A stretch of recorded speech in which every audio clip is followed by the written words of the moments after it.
চলুন আজ আমরা খুব সহজ নিয়মে ঘোড়া আঁকা শিখি। ঘোড়া আঁকতে হলে আমরা অন্যান্য পশু পাখির মতন প্রথমে চতুর্ভুজ শেপ আর্ট করে নিই। তারপর নিচে আরো একটা চতুর্ভুজ আঁকি। তারপর চতুর্ভুজটাকে ভাগ করে নিয়ে ঘোড়ার মুখ আর্ট করব এবং গলা আর্ট করব। আমি যেমন ভাবে দিচ্ছি এইভাবে দিলে আপনারা খুব সহজে ঘোড়ার মুখ আঁকতে পারবেন। আমি খুব সহজ নিয়মে দেখাচ্ছি, দেখুন। খুব হালকা, হালকা করে আর্ট করে তারপর ধীরে, ধীরে ডিটেইলে যোগ করবেন। দেখুন এইভাবে ঘোড়া আর্ট করবেন।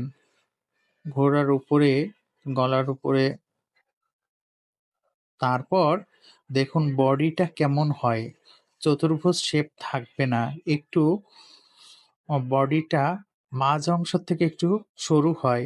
তারপর দেখুন পাগুলো যেমন দিচ্ছি এইভাবে দিবেন। আপনি যদি বারবার চর্চা করেন তাহলে যেকোনো আর্ট খুব সহজ হয়ে যাবে আপনার কাছে। যেকোনো বস্তুকে খুব সহজে আঁকতে পারবেন। তাই অবশ্যই চর্চা করতে হবে। একবারেই ড্রয়িং সুন্দর হয় না। বারবার চর্চা করবেন তাহলে অবশ্যই সুন্দর হবে। আর আপনাদের কাছে অনুরোধ, অবশ্যই আমাকে একটু সাপোর্ট করবেন। আপনাদের সাপোর্ট ছাড়া আমি কখনোই সামনের দিকে এগোতে পারবো না। দেখুন ১ম ঘোড়াটা আপনি হয়তো মুখটা ভালোভাবে বুঝতে পারেননি, তাই আমি পাশে একটু বড় করে মুখ আর্ট করে দিচ্ছি। তাহলে আপনারা খুব সহজেই বুঝতে পারবেন। দেখুন, খুবই সহজভাবে এইভাবে আমার যে নিয়মে আমি আর্ট করতেছি, এইভাবে আর্ট করলে খুব সহজেই আঁকতে পারবেন। মূল কথা হচ্ছে ১ম এ হালকা শেপ দিয়ে ঘোড়ার গঠন বা যেকোনো বস্তুর গঠন তৈরি করতে হবে।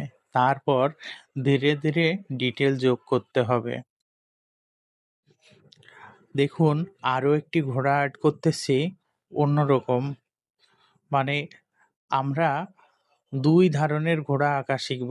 এটাও কিন্তু চতুর্ভুজ দিয়ে, কিন্তু এটা একটু বাঁকা। মানে মুখটা একটু অন্যদিকে আছে। দেখুন, আপনারা যেকোনো বস্তুকে ২-৩ টা শেপে, ২-৩ টা ফন্টে আঁকার চেষ্টা করবেন। সামনের থেকে বস্তুটাকে কেমন দেখা যায় বা আপনার পাশ থেকে কেমন দেখা যায়, আবার পিছন থেকে কেমন দেখা যায়, এমন চর্চা করবেন। তাহলে ড্রয়িং করতে আরো অনেক সহজ হবে এবং অনেক কিছু শিখতে পারবেন। যারা শেষ পর্যন্ত দেখছেন তারা অবশ্যই কমেন্ট বক্সে লিখুন, আমাকে চর্চা করতে হবে। ৭২০। ধন্যবাদ সবাইকে, ভালো থাকুন।